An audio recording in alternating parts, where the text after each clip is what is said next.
شہباز ولایت حضرت سید عبداللہ شاہ اعصابی رحمۃ اللہ تعالی علیہ کی ولادت حضرت سید محمود علی شاہ جیلانی رحمۃ اللہ تعالی علیہ کے گھر میں ہوئی۔ آپ شیخ عبد القادر جیلانی رحمۃ اللہ تعالی علیہ کے دربار اقدس کے سجادہ نشین تھے اور اپنے زمانے کے نامور ولی تھے۔ زمانہ ان کے قدموں میں جھکا ہوا تھا۔ تصرفات کا یہ عالم تھا کہ ایسا محسوس ہوتا تھا کہ جیسے لوح و قلم آپ کے ہاتھ میں ہوں، لوہے محفوظ پر جو چاہے لکھ دیں، جو چاہے مٹا دیں۔ دریا کی موجوں پر چلنا آپ کی ایک معمولی کرامت تھی، جس کو جو چاہے نواز دیں، آپ کے بس میں سب کچھ تھا۔ آپ پر شیخ عبد القادر جیلانی رحمۃ اللہ تعالی علیہ کی ایک خاص نگاہ تھی۔ حضرت عبداللہ شاہ اعصابی رحمۃ اللہ تعالی علیہ کی پیدائش والی نوید آپ کو پہلے ہی سنا دی گئی تھی کہ آپ کے گھر کے بام پر جو چاند اترے گا وہ خود میں ولایت کے ہزاروں سورج رکھے گا۔ وہ جن اندھیروں کی طرف نگاہ کرے گا وہ اجالوں میں بدل جائیں گے۔ ان کے نقش قدم میں ولایت کی ہزاروں منزلیں ہوں گی۔ زمانے کے دستور ان کے تابع ہوں گے۔ آسمانی آئین بنانے میں ان کا ہاتھ رہے گا۔ کائناتوں میں ان کا قانون چلے گا۔ فرشتے ان کے در کا طواف کریں گے۔ ان کی زبان سے نکلا ہوا ہر لفظ حکم رب کے زمرے میں آئے گا۔ ان کی زبان رب کی زبان ہوگی۔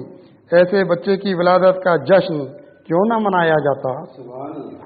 حضرت سید عبداللہ شاہ اعصابی رحمۃ اللہ تعالی علیہ کی ولادت کی خوشی میں بغداد شہر کے تمام لوگوں کی دعوت کی گئی۔ پوری رات ذکر اللہ کے ساتھ جشن کا عالم رہا۔ اہل معرفت نے جان لیا تھا کہ جس بچے کی ولادت ہوئی ہے وہ زمین والوں کے لیے ہی نہیں بلکہ آسمان والوں کے لیے بھی غیر معمولی ہے۔ کیوں نہ ہو کہ وہ شیخ عبد القادر جیلانی رحمۃ اللہ تعالی علیہ کا لخت جگر ہے۔ شیخ عبد القادر جیلانی رحمۃ اللہ تعالی علیہ نے آپ کو آپ کے بچپن ہی میں جو تصرفات عطا کر دیے تھے جس سے ہر ناممکن چیز ممکن ہو جاتی ہے۔ ابھی آپ بچے ہی تھے کہ آپ کے ایک ہمجھولی کا انتقال ہو گیا۔ وہ آج آپ کے ساتھ کھیلنے نہیں آیا تھا۔ جیسے جیسے دیر ہوتی جا رہی تھی آپ کی تشویش بڑھتی جا رہی تھی۔ پھر آپ سے نہ رہا گیا، آپ اس کے گھر کی طرف چل دیے۔ ابھی آپ اپنے ہمجھولی کے گھر سے کچھ فاصلے پر ہی تھے کہ آپ کو خبر ہو گئی کہ اس کا انتقال ہو گیا ہے۔ آپ کو یہ سن کر بڑا صدمہ ہوا۔ آپ کی آنکھوں میں آنسو آ گئے کہ رخسار پر بہنے لگے۔ آپ کو اپنی طبیعت بوجھل ہوتی ہوئی محسوس ہوئی اور آپ بھاری بھاری قدموں کے ساتھ اس کے گھر کی طرف جانے لگے۔ پھر آپ کے ذہن میں ایک بجلی چمکی۔ ذہن کی زمین پر ایسی کھل کے بارش برسی کہ جس نے عقل کا گرد و غبار دھو دیا۔ آپ کی نگاہ شیخ عبد القادر جیلانی رحمۃ اللہ تعالی علیہ کے دربار اقدس کی طرف گئی۔ اس طرف نظر جاتے ہی آپ کو مکاشفہ ہوا۔ شیخ عبد القادر جیلانی رحمۃ اللہ تعالی علیہ نے آپ سے فرمایا کہ میرے بیٹے فکر نہ کرو، اللہ تعالیٰ بہت بڑا ہے۔ اس نے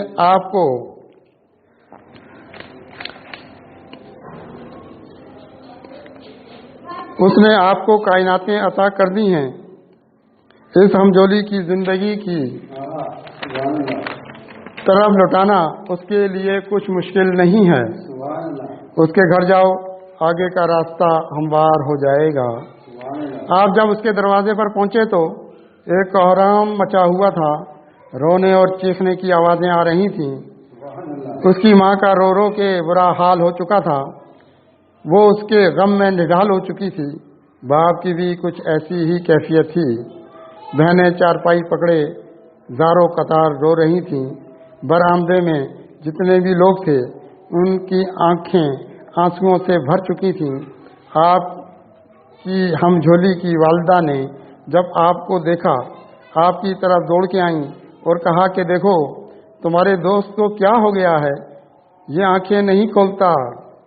جانے کیسی نیند سو گیا ہے۔ ہم جھولی کی لاش دیکھ کر آپ کی آنکھوں میں آنسو آ گئے، ایسا لگتا تھا کہ جیسے آپ کی آنکھوں میں ساون کی جھڑی لگ گئی ہو۔ آپ نے اس کی والدہ کے آنسو پہنچے، حالانکہ آپ کی آنکھوں میں آنسوؤں کا سمندر امڑ آیا تھا۔ پھر آپ اس چارپائی کے پاس گئے جہاں آپ کے ہم جھولی کی لاش رکھی تھی۔ آپ نے فرمایا، تو ہمیں چھوڑ کر چلا گیا، تو نے مجھ سے ایسی بے وفائی کی، کیا ایسے بھی کوئی کسی سے بے وفائی کرتا ہے؟ آپ کے ہم جھولی کی بہن نے آپ سے کہا کہ آپ تو شیخ عبد القادر جیلانی رحمۃ اللہ تعالی علیہ کی اولاد ہیں، ان کے تصرفات تو بہت ہیں، وہ تو ایک نظر سے چوروں کو کتب بنا دیتے ہیں، ان کی نظر پڑنے پر مردہ زندہ ہو جاتا ہے، وہ جس صحرا میں جاتے ہیں وہ گلزار ہو جاتا ہے، وہ بجھتے ہوئے چراغ کو جلا دیتے ہیں، وہ تو بکھرے ہوئے طوفان کا رخ پھیر دیتے ہیں، زمانہ ان کی چوکھٹ پر آ کر جھکتا ہے، وہ تو 12 برس کے ڈوبے ہوئے بیڑے کو ترا دیتے ہیں، ان کی زندگی میں کہیں کوئی نہیں سوائے ایک جگہ، اللہ کے سوا کوئی عبادت کے لائق نہیں۔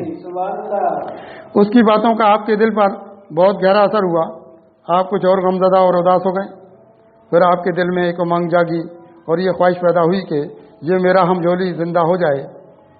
آپ مکاشوے میں شیخ عبد القادر جیلانی سے عرض کیا کہ یا سیدی، آپ کا نام بڑا، آپ کا مقام، رسول اللہ صلی اللہ علیہ وآلہ وسلم آپ پر بہت مہربان، آپ ان کے لخت جگر، آپ میں ان کی روشنی، آپ کو انہوں نے اپنا خاص قرب عطا فرمایا، میرے ہم جھولی کی طرف توجہ کیجئے کہ یہ زندہ ہو جائے، اللہ تعالیٰ اس کے جسم میں اس کی روح کو واپس ڈال دے۔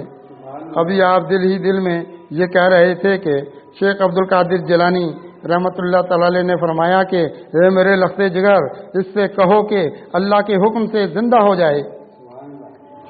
آپ نے وہاں موجود تمام لوگوں کی طرف دیکھا، ایک طاہرانہ نظر ڈالی اور گویا ہوئے یہ رونا دھونا بند کرو، اب وہ ہونے والا ہے، پھر تم اپنی زندگی میں شاید ہی دیکھ سکو۔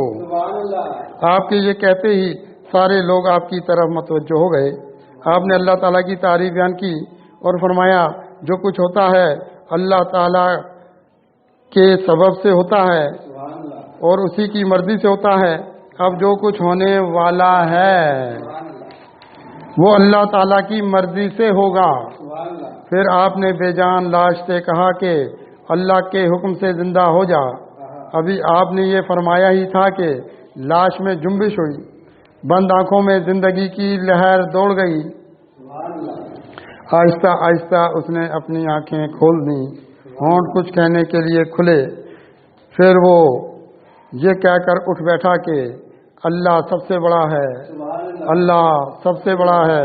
وہاں آئے ہوئے لوگوں پر ایک سکتہ طاری ہو گیا، ان کو اپنی آنکھوں پر یقین نہیں آ رہا تھا کہ وہ بچہ ابھی کچھ دیر پہلے چارپائی پر مردہ حالت میں پڑا تھا کہ وہ زندہ ہو گیا ہے۔